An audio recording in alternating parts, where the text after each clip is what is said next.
Today we are going to cover Word Tutorial 1, Creating a Document. To start off with, we are actually going to create a document from our textbook. So if you'll turn your book to page WD 33, we are actually going to be keying the document you see in Figure 1-31. Please note that while we're keying it in, that it's not going to look like the example given in the book. That's going to be our final product. So at this time, take a few moments and key in the document found on page 1-31. Every time you see the paragraph symbol, you're going to hit your enter key.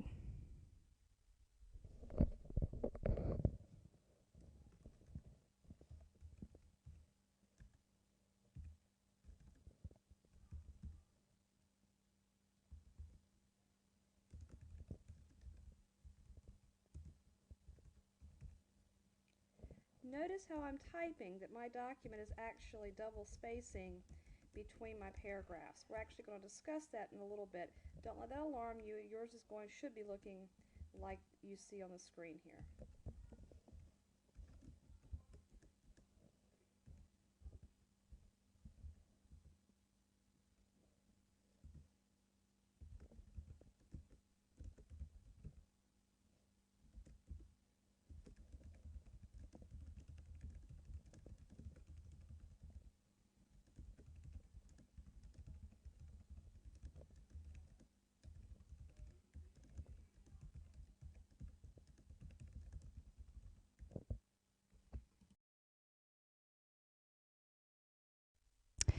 Okay, now that we've finished typing our document, the next step that we're going to cover is spell checking our document. As you'll notice, taking a look throughout the one that I have up here on the screen, that I have several words that are underlined with a red squiggly line. This indicates that the spelling is either not found in the dictionary or it's a misspelled word.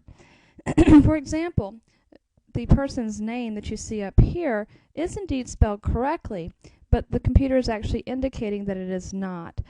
So you have to be careful. An example of this would be the word form and from. Both of those are words found in the dictionary. And if we intended the word to be from, it would not understand that the word form was an incorrect word there. So you still have to proofread your document. But taking a look here, in the first paragraph, Albany is indeed misspelled. So what I'm going to do is I'm going to put my mouse over the word Albany and I'm going to right click. When I do, I'm going to get a shortcut menu, and you'll notice at the top it says Albany, and it's got the correct spelling, so I'm going to choose that. I can also do the same thing on the person's name. So what I'm going to do is come up here, and I'm going to notice down here I'm going to choose Ignore All.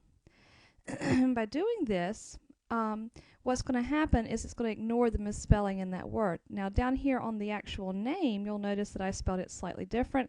So sometimes you actually have to manually go in and correct the spelling there. And I'm going to go through here the word particular. Once again, right click and choose the correct version. And then down here at the bottom, the person's name that's writing the letter is also is showing up as being a misspelling, and I'm going to ignore that one as well. At this time, we need to address the letter formatting. Notice up here on our inside address, it appears to be double spaced. One of the significant changes in Office 2007 from the previous versions is it employs a new technology that is based on the web, and one of the changes is that when you hit enter on a web page, it actually will double space for you. In essence, this is not necessarily a double space. What it's doing is, just, if you'll notice down here in the body of our letter, it is actually putting spaces after the paragraph. And because we have hit enter on this return address, it is putting the space there. What we have to do to correct that is adjust our line spacing settings. So the first thing we need to do is we need to select the inside address. The easiest way to do that, notice that if my mouse is over here, it looks like an I-beam. If I move it out to the left, what I'm going to get is an arrow, and I can click and drag. And that's going to select each of the lines for me. Next, I'm going to come up, I'm on my home panel, and under my paragraph tab here, I'm going to go into this icon that you see right here is line spacing. Now, right now the line spacing is set to 1.15. To correct the problem we talked about, what we need to do is remove the extra space found after the paragraph.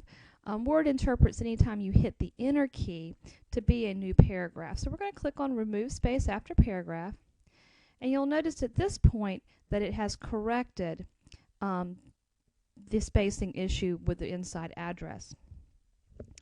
At this point, we are ready to save our document. You'll notice up here in the left-hand corner, we have what we call a quick launch area. This quick launch area, by default, is going to have save, undo, and repeat open. What we're going to do, though, notice to the right of that there is a down arrow.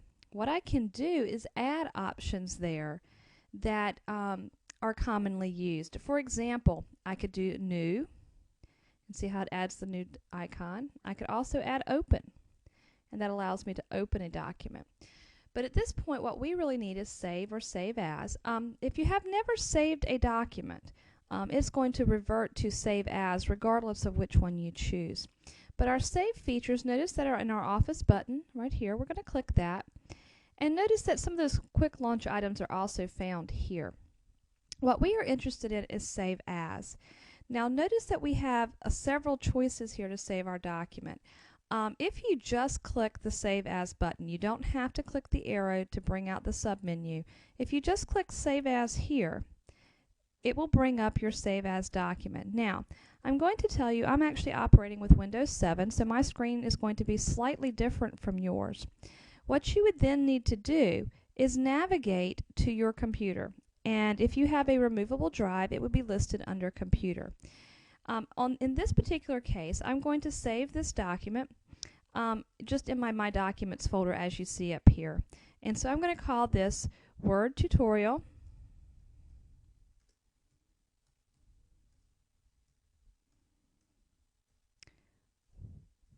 1.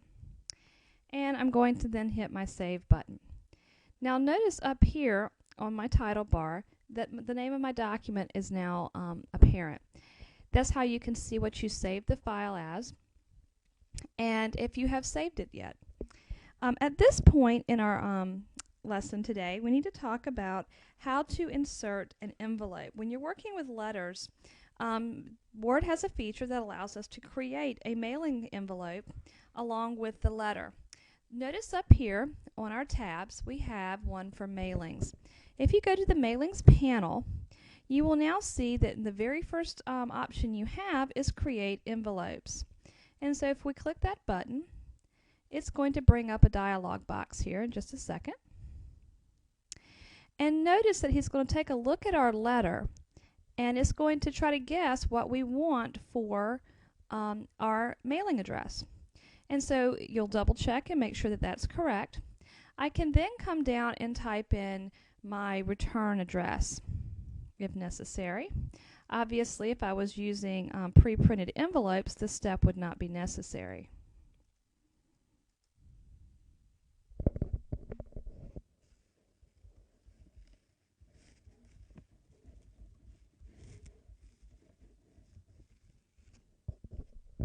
Okay. At this point, you have two options. I could just print this from the document at this point by hitting the print button, or I can actually add this to my document, and that's the choice that I'm going to use here. So I'm going to click Add to Document, and do you want to save the return address? In this particular example, I'm going to choose No. And now you'll notice that in my document it actually has the envelope set up, and if I printed this, I would physically have to put an envelope into my printer and then go ahead and hit print there. That ends today's lesson. At this point, you should be able to complete the case studies found at the end of tutorial 1.